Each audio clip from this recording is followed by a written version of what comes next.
రాత్రికాల సమయంలో ఒక అద్భుతమైన పాటను మనకు చూపిస్తూ వచ్చాడు. రెండే రెండు దారులు, ఏ దారి కావాలో తెలుసుకో మానవ. మనిషి తన జీవితంలో ఎప్పుడు రెండు ఛాయిస్ల మధ్య ప్రయాణం చేస్తూ ఉంటాడు.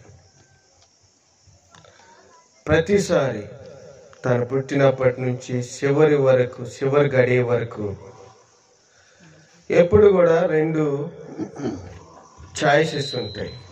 2 చాయిసెస్ ఇన్ ఎవ్రీ స్టెప్. మానవుని జీవితం ప్రతి దశలో కూడా ఈ రెండు మార్గాలు లేదా రెండు చాయిసెస్ లేదా ఆ చాయిసెస్లో ఏది కరెక్టో తెలుసుకోవాల్సిన లేకపోతే సరైన ఎంపిక చేసుకోవాల్సిన సందర్భం వస్తుంది. అది కరెక్ట్గా చేసుకున్న వాళ్ళు తమ జీవితంలో మరి చాలా సంతోషంగా తమ జీవితాన్ని కొనసాగిస్తారు. ఈ రాత్రికాల సమయంలో మేము కూడా మీకు we are going to show you 2 choices. రెండు చాయిస్లు, రెండు ఎంపికలు మేము ముందుంచబోతున్నాం. ఈ పాట ద్వారా ఇంటూ వచ్చాం, రెండు మార్గాలు ఉన్నాయని. ఒకవేళ మీరు ఈ మార్గాల గురించి విని ఉంటే చాలా సంతోషం. ఒకవేళ వినకపోతే, తెలుసుకోకపోతే ఈ రాత్రికాల సమయంలో మీకు యేసుక్రీస్తు నామములో ఆ రెండు మార్గాలను తెలియచేయాలని ఆశ కలిగి ఉన్నాం.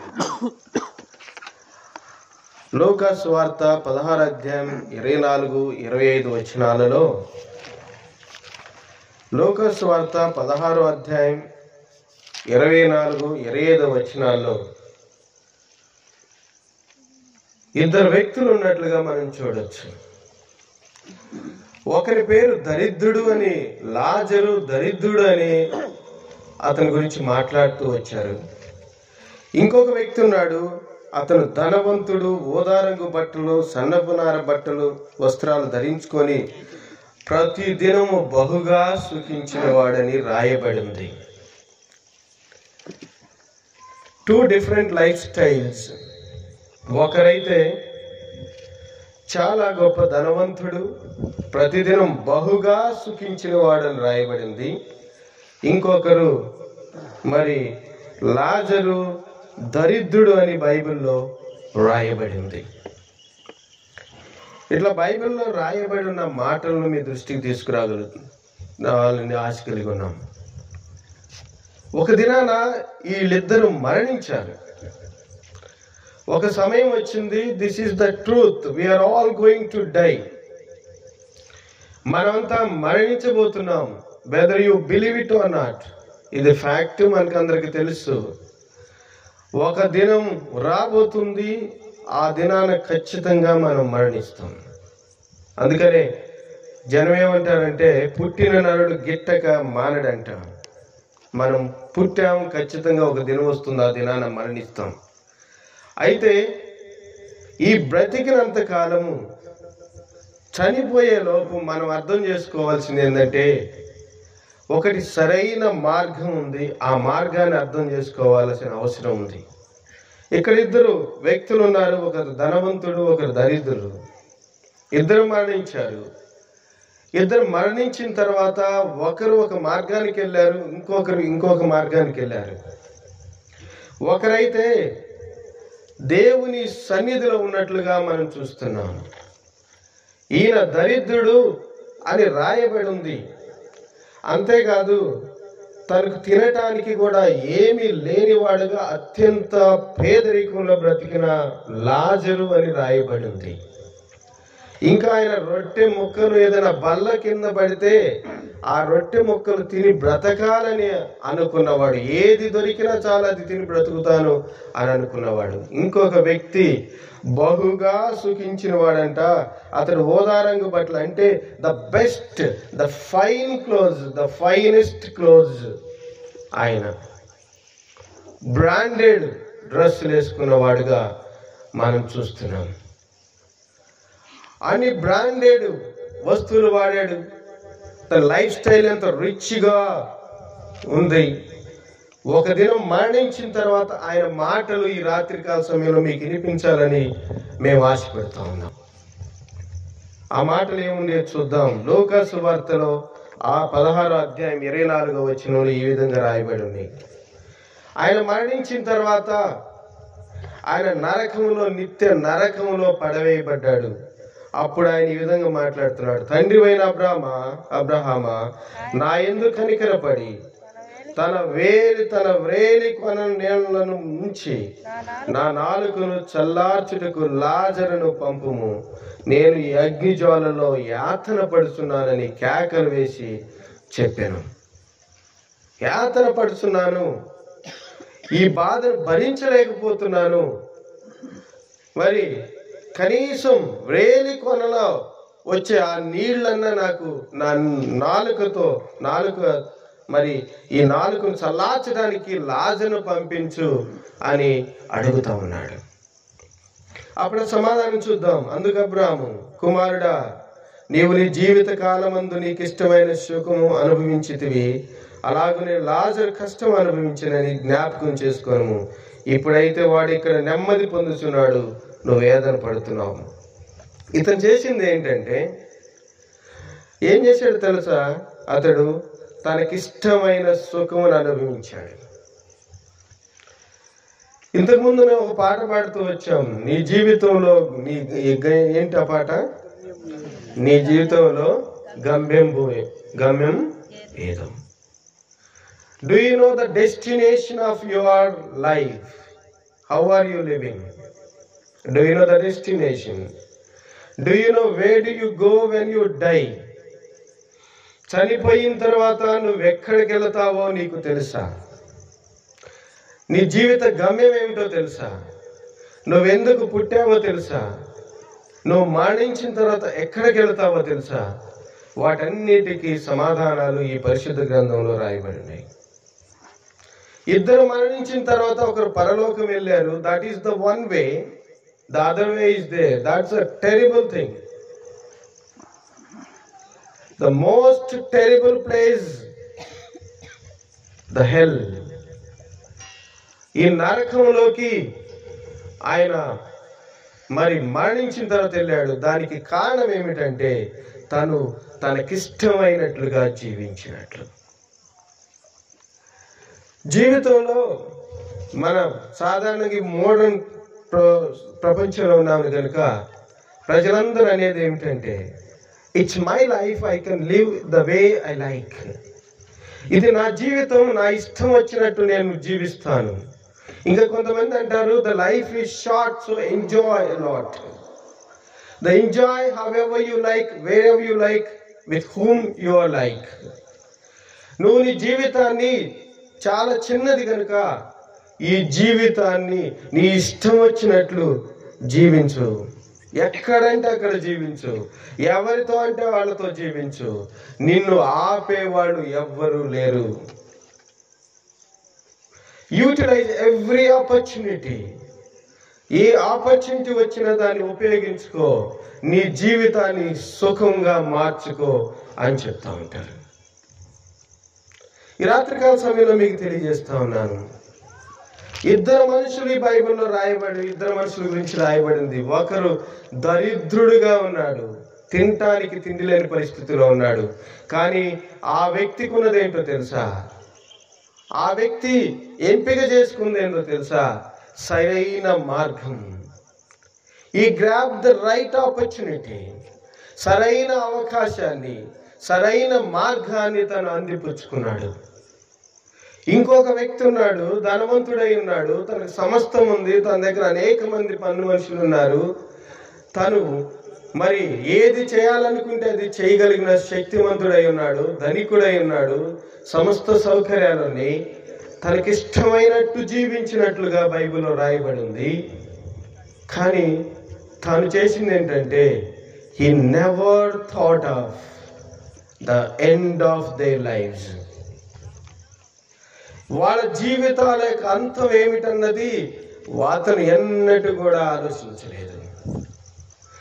బైబిల్ మన ప్రపంచం అంటుంది జీవితం చిన్నది, దాన్ని సుఖంగా జీవిద్దామని. బైబిల్ అంటుంది యాకోబు పత్రిక 4:14 నీ జీవితం ఆవిరి వంటిది, యువర్ లైఫ్ ఈజ్ మిస్ట్. ఈ జీవితము ఆవిరి వంటిది, యూ కాంట్ క్యాచ్ ఇట్. అది నువ్వు పట్టుకునే లోపే మాయమైపోతుంది, నీకు కనిపించదు. నీకు కనిపిస్తుంది అని అనుకుంటావు, నువ్వు ఎంజాయ్ చేస్తున్నావు అనుకుంటావు, కొద్ది సేపట్లో మాయమైపోతూ ఉంటావు. మేము ఈ మధ్య మా బంధువులు ఒక కుటుంబానికి వెళ్ళినప్పుడు వాడు ఒక బాబు ఫోటో చూపించాడు. వాళ్ళు చెప్తా ఉన్నారు, అయ్యా మేము ఇంతకాలం 20 సంవత్సరాలు సుమారుగా హైదరాబాద్లో పనిచేస్తూ వచ్చాము. మా బాబు ఇంటర్మీడియట్ మొదటి సంవత్సరం చదువుతూ వాళ్ళ ఫ్రెండ్స్తో పాటు వెళ్ళి ఒక చోట సెల్ఫీ తీసుకుంటూ ఆ పక్కనే ఉన్న ఒక పెద్ద లోయలో పడిపోయాడు. ఆ పిల్లవాడు ఎన్నడూ అనుకోలేదు, ఈ తల్లిదండ్రులు ఎన్నడూ ఊహించలేదు ఇట్లాంటి సంఘటన జరిగిద్దని. అలా పడిపోయిన ఆ బిడ్డ శవమై బయటకు వచ్చాడు. ఎదుగుతున్న బిడ్డ ఇంజనీరింగ్ చదివి గొప్పవాడయి మంచి ఇంజనీర్ కావాలని తల్లిదండ్రులు భావించి ఎక్కడో ప్రకాశం జిల్లాలో ఒక పల్లెటూరు నుంచి హైదరాబాద్ సిటీకి వెళ్ళి అక్కడ పిల్లల కోసం ఉండి వాళ్ళ చదువుల కోసం వాళ్ళు ఎంతో త్యాగపూరితంగా పిల్లల కోసం అక్కడ జీవిస్తూ ఉంటే ఈ పిల్లవాడు సెల్ఫీ అని చెప్పి అది తెలియకుండా ఆ కెమెరాను తిప్పుతూ తను కూడా తిరగటం వల్ల పక్కనే ఉన్న లోయలో పడిపోయి చనిపోయినట్లుగా మనం చూస్తాం. That is the Bible says your life is missed.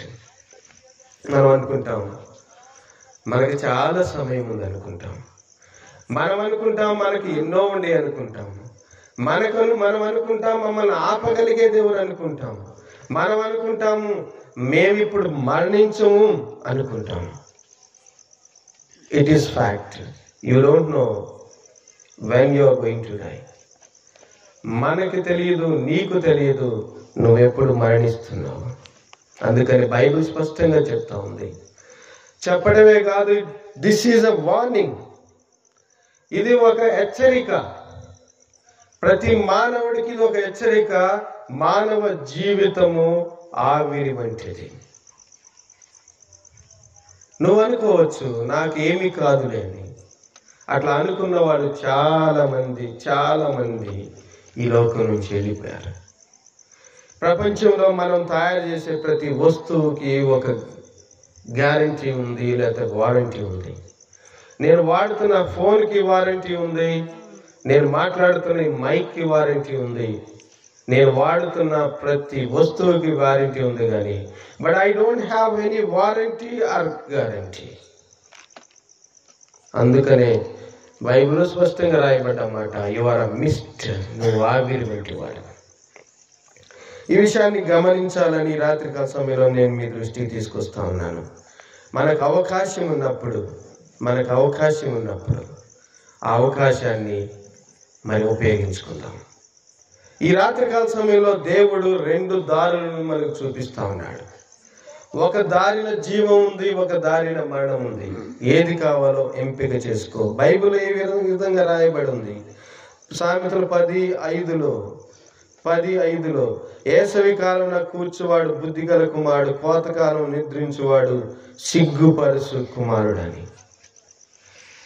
ఎప్పుడైతే మనం అర్థం చేసుకోవాలో అప్పుడు అర్థం చేసుకోకపోతే తర్వాత అర్థం చేసుకొని కోత అంతా అయిపోయిన తర్వాత, ఆ కోత అంతా ఎండిపోయిన తర్వాత, పొలాలు నాశనం అయిపోయిన తర్వాత, వానలు పడి అక్కడ ఏమి మిగిలినప్పుడు వెళ్ళి కోత కొద్దాం అనుకుంటే అక్కడ ఏమీ ఉండదు.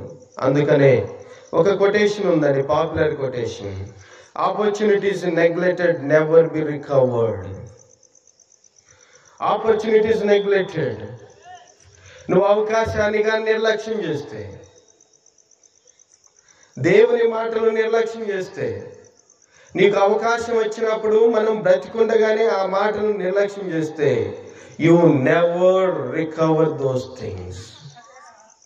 వాటిని ఎప్పుడు నువ్వు తిరిగి పొందుకోలేవు. సామెతల్లో ఈ మాట ఉందండి, 69:13లో, యెహోవా అనుకూల సమయమున నేను నిన్ను ప్రార్థించుచున్నాను అని రాయబడి ఉంది.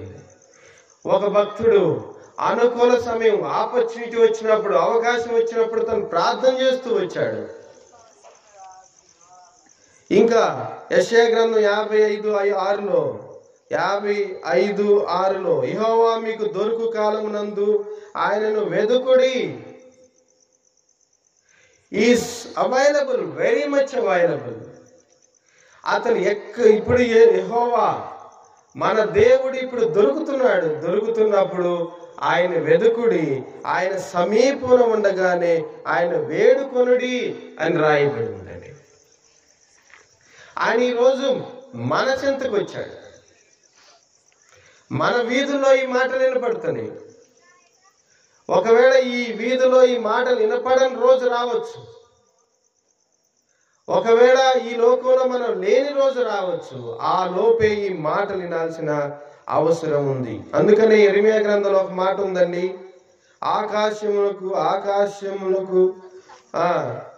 ఆకాశములకు ఎగురు, సంగుబుడి కొంగయ్యను తన కాలం నెరుగును, తెల్ల గువ్వ మంగళ కత్తి పెట్టయు ఒడిగోదరును తమకు రావాల్సిన కాలమును ఎరుగును. అంటే ఈ లోకంలో జీవించే పక్షులు కూడా ఆయా కాలాన్ని తెలుసుకుంటాయి. అంటే ఏది కరెక్టో, ఏది ఎప్పుడు చేయాలో తెలుసుకుంటాయి.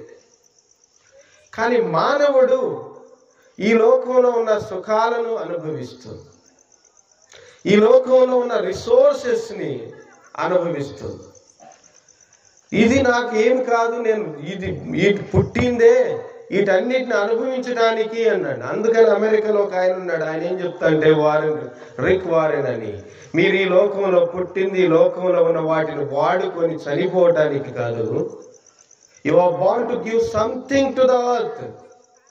మీరు ఏదైనా ఇవ్వటానికి, మనం ఏదైనా ఈ లోకానికి ఇవ్వాలంటే ఫస్ట్ మనల్ని మనం కాపాడుకోవాలి. అందుకని రాత్రికాల సమయంలో బైబిల్ గ్రంథం నుంచి రాయబడిన మాటలనే మీకు గుర్తు చేస్తా ఉన్నాను. మీ హృదయమును కఠిన పరుచుకునుకుడి, కీర్తన 95:6. ఈ రాత్రికాల సమయంలో మీ హృదయములను కఠిన పరుచుకునుకుడి. ఇదిగో ఇప్పుడే మీకు అనుకూలమైన సమయం, ఇదిగో ఇదే రక్షణ దినం అని రాయబడి ఉందండి. ఇంకా మీకు ఎలుగుండగానే నడువుడి, మీకు ఎలుగుండగానే ఎలుగునందు ఈ శ్వాసం ఉంచుడని వారితో చెప్పాను. ఎలుగు ఉండగానే ఎలుగులో నడవాలి. అవకాశం ఉండగానే అవకాశాన్ని ఉపయోగించుకోవాలి. ఆ అవకాశాన్ని ఉపయోగించుకోకుండా తర్వాత ఎంత దుఃఖించినా కూడా అది ఎన్నటికీ తిరిగి రాదు. అందుకని గ్రీన్ లీఫ్ వైట్ అని ఒక ఆయన ఉన్నాడు, గ్రీన్ లీఫ్ ఆయన పేరు. ఈయన ఒక అమెరికన్ ఆథర్. ఈయన ఏం చెప్తాడంటే, of all sad words of tongue or pen, the saddest are those it might have been.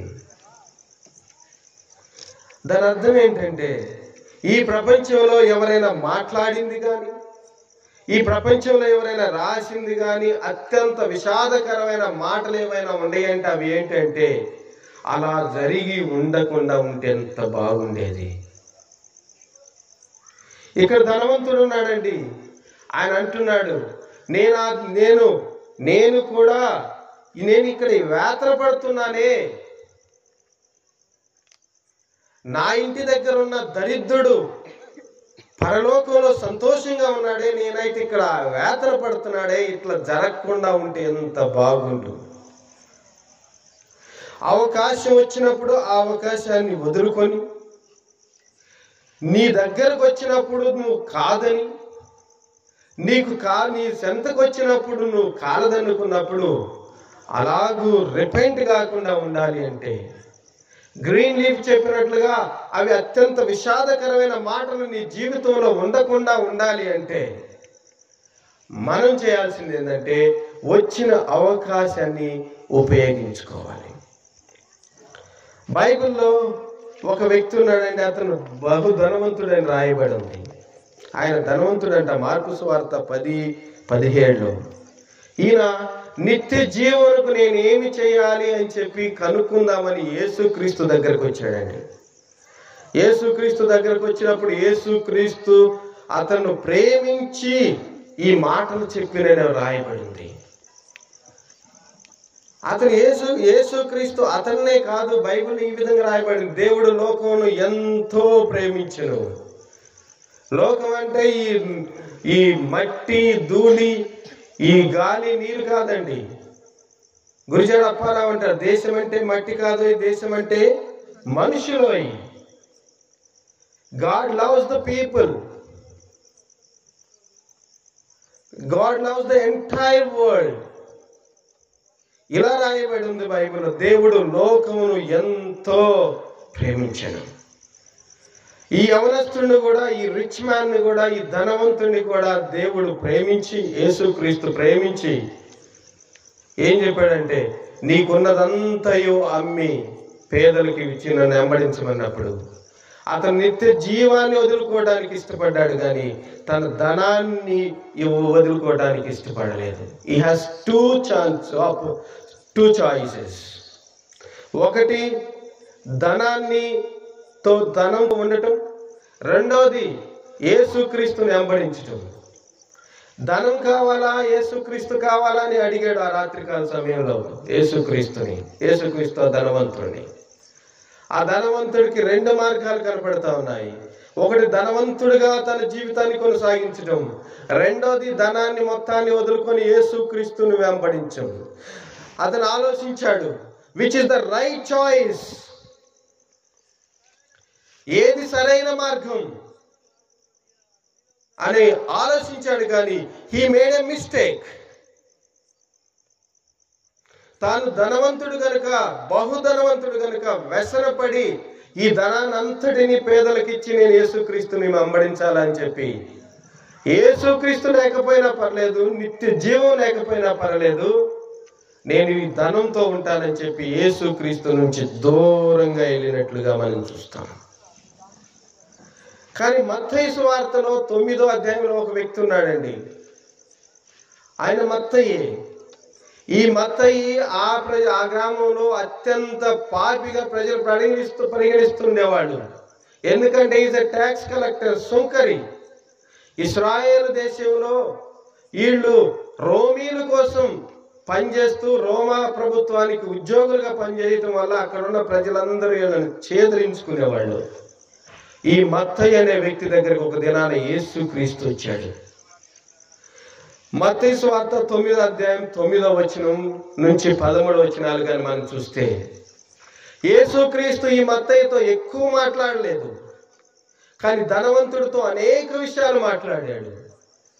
అయ్యా, నువ్వు ఆజ్ఞాపించినవన్నీ చేయమన్నాడు, ప్రజాజ్ఞను పాటించమన్నాడు. అవన్నీ పాటిస్తున్నాను, చిన్నప్పటి నుంచి పాటిస్తున్నాను అన్నాడు ధనవంతుడు. చాలా సమయం యేసుక్రీస్తు మాట్లాడాడు, కానీ మత్తయితో ఒకే ఒక మాట్లాడాడు, మత్తయి నన్ను వెంబడించు. మాథ్యూ, యు జస్ట్ ఫాలో మీ.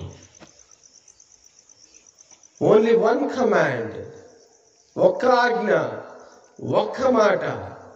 మత్తయి తన ఉద్యోగాన్ని, తనకు డబ్బులు సంపాదించి పెట్టే ఆ ఉద్యోగాన్ని, తను కలెక్ట్ చేసిన డబ్బులన్నిటినీ ఆ డెస్క్ దగ్గరే, ఆ టేబుల్ దగ్గరే, ఒకవేళ యేసు ఈ లెక్కలన్నీ చెప్పకుండా, ప్రభుత్వానికి లెక్కలు చెప్పకుండా, ఉద్యోగానికి రిజైన్ చేయకుండా ఇక్కడ నుంచి నేను వెళ్ళిపోతే పోలీసుల తర్వాత నన్ను వచ్చి పట్టుకొని పోతారనే భయాన్ని కూడా తను వదిలిపెట్టాడు.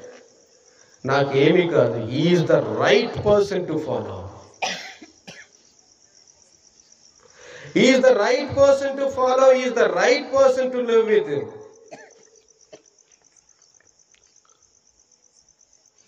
తనకు ఒక అవకాశం వచ్చింది.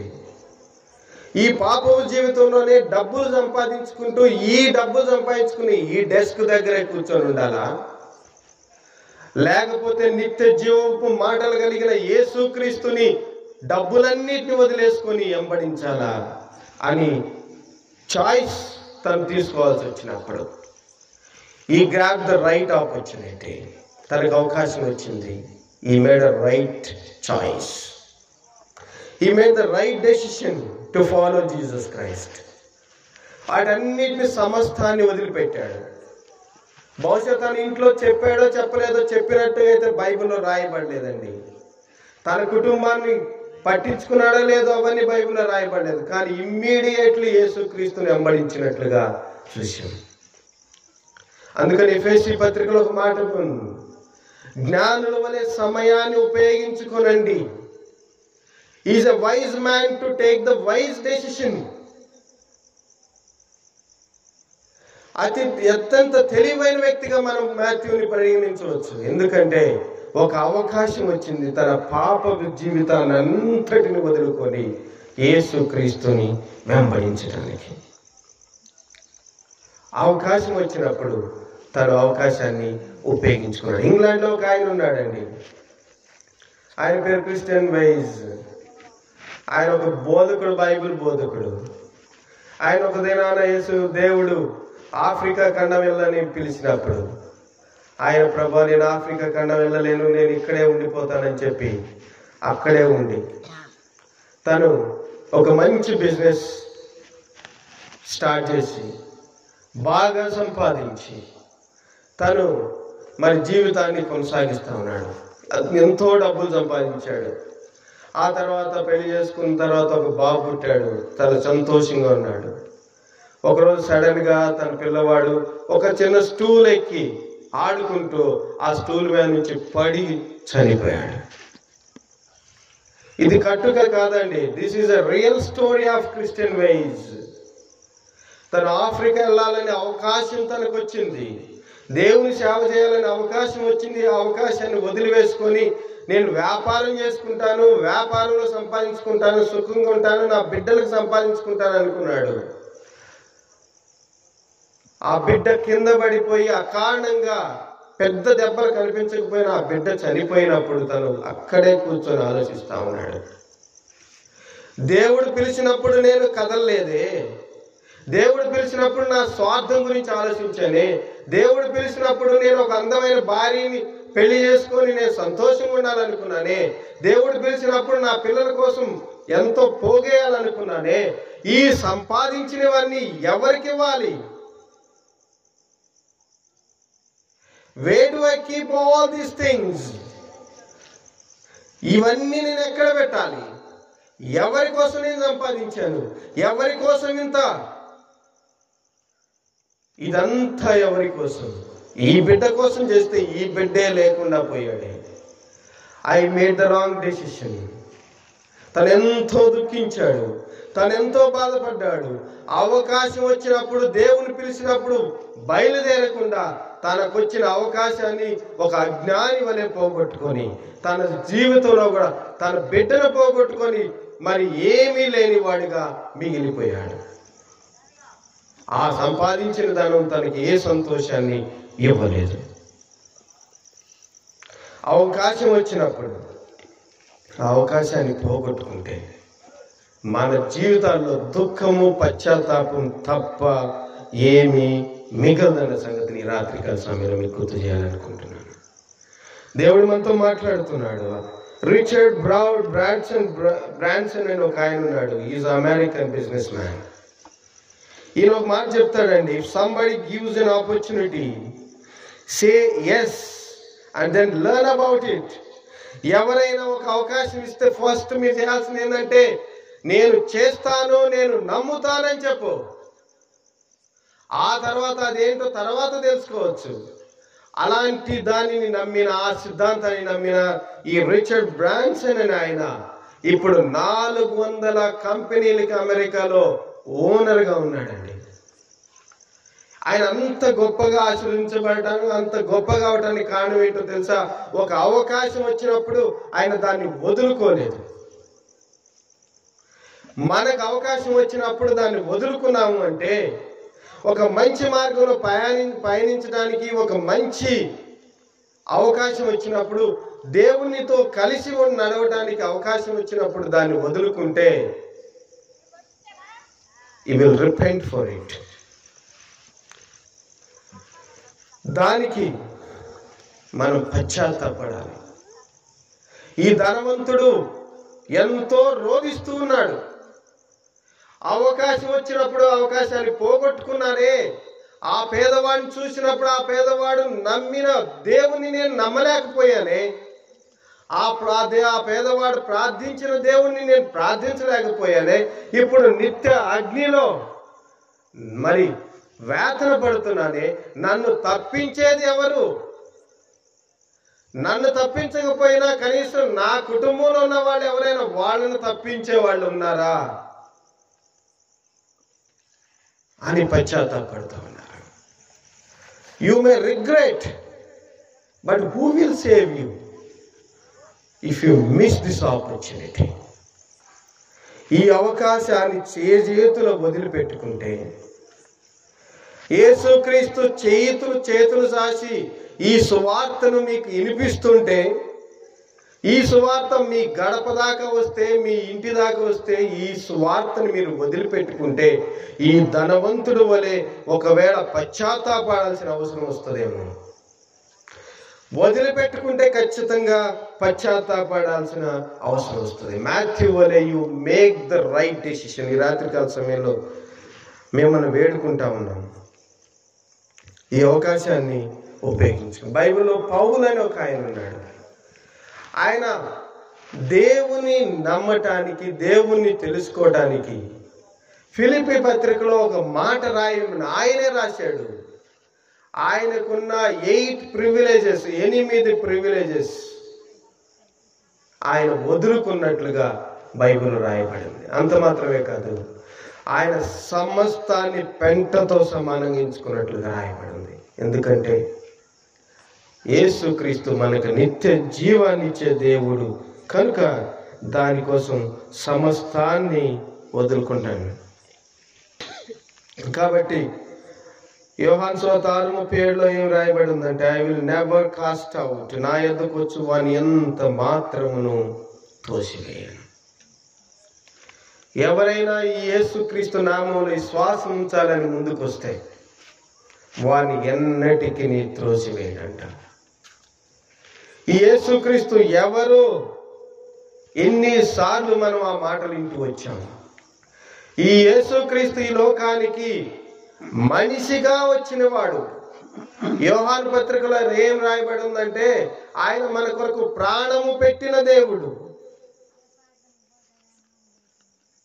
మనం ప్రాణం పెట్టినంతగా ప్రేమించిన వాడు.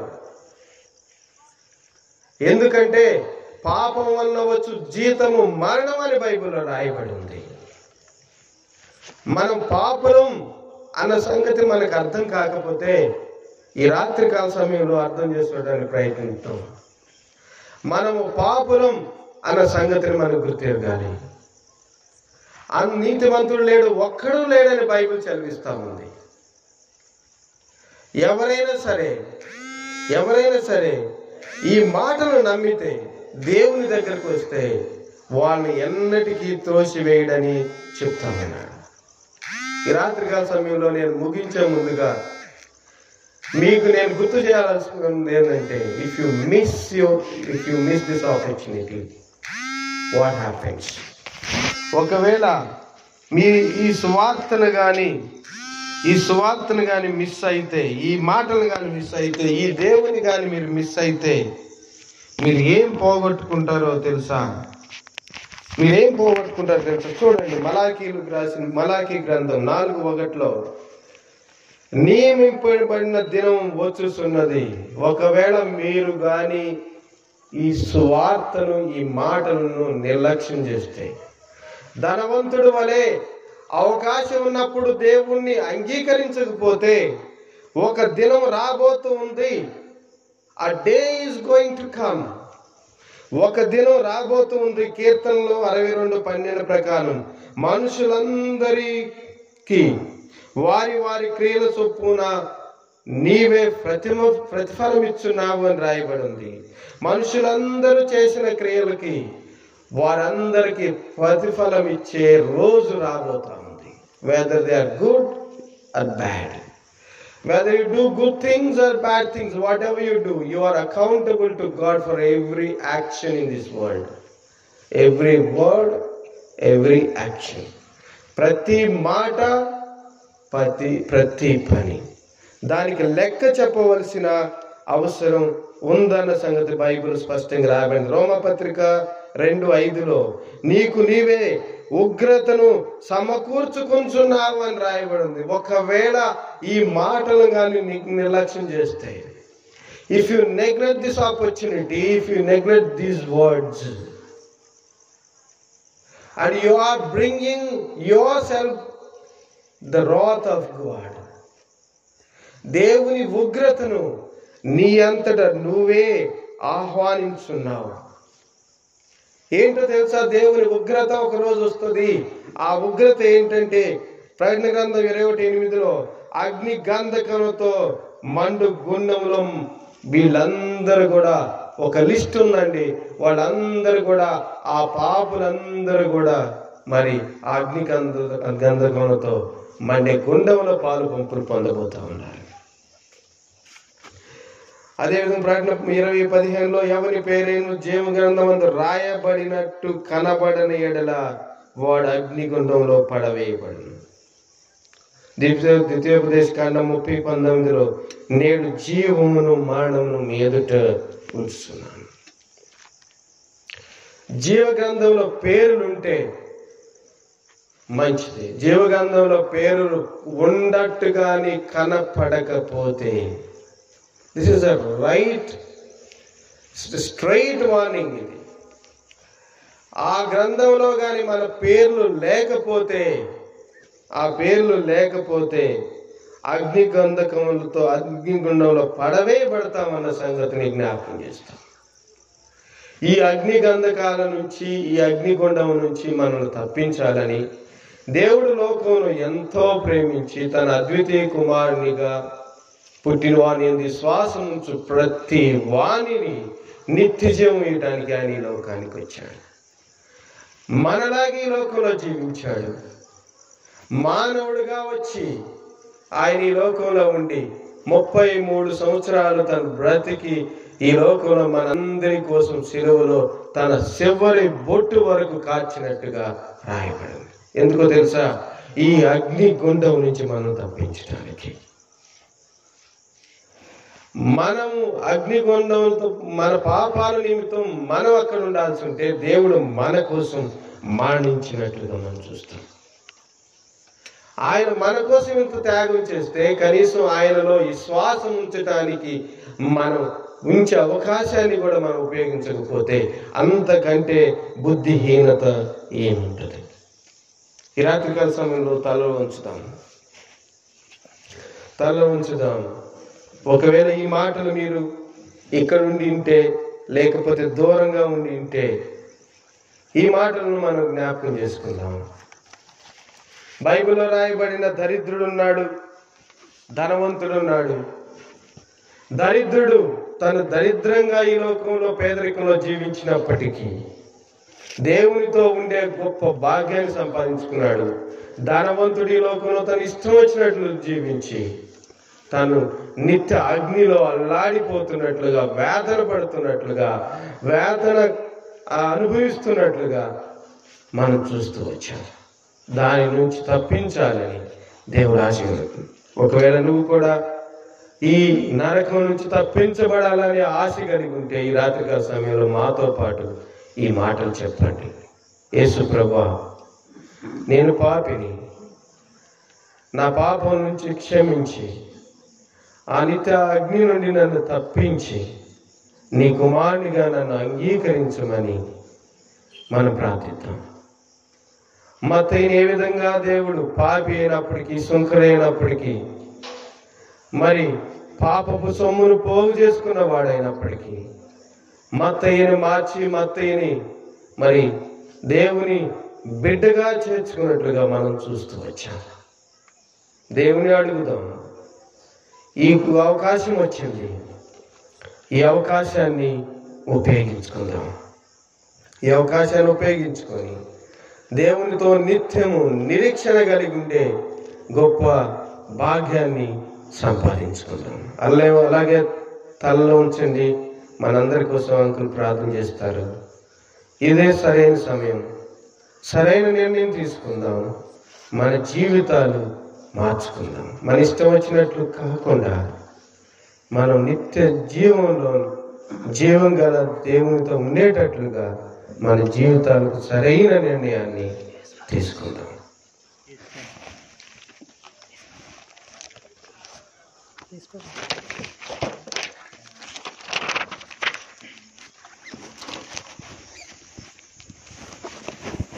అది ఆ రోజు యేసయ్య ఉగ్రత రోజు, 7 ఏళ్ల శ్రమల